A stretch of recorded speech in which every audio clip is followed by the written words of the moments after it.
మాలో నుంచి ఎవడన్నా బయటికి పోయిండనుకో భిక్షు యాదవ్ వస్తాడు. వచ్చాక వాళ్ళతో ఆడుకోడు, నీతో ఆడుకుంటాడు.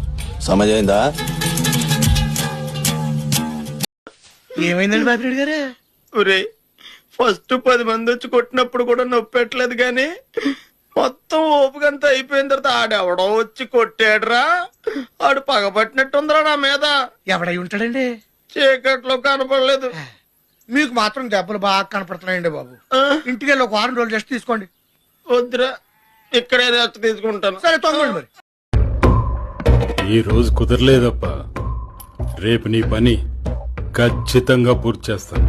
ఏదో మ్యాజిక్ బ్యాట్లు తెచ్చి స్కోర్లు కొట్టడం ఫ్యాషన్ అయిపోతుంది. లేకపోతే అంత స్కోర్ కొట్టడం ఏంటి? ఏదో ఎట్టకారాలు వద్దు. ఎవరి ఎటకారం అన్నా మ్యాచ్ రండి రాని హైదరాబాద్ కి పిలిచి ఒకరు మింగుతారా? ఈ అబ్బాయి ఎవడన్నా స్కోర్ కొడతారా ఏంటి? ఆ లైనప్ ఏంటి? అభిషేక్ హెడ్ క్లాస్ అమ్మ ఈ ముగ్గురు అనుకుంటే మధ్యలో ఇసరికి వచ్చి 100 కొట్టేదా? ఫామ్ లో మీరు నోరు మూసని చెప్తున్నా. మీతో మ్యాచ్ అంటే ఫ్రీగా కుదొచ్చి మింగించుకోవడమే.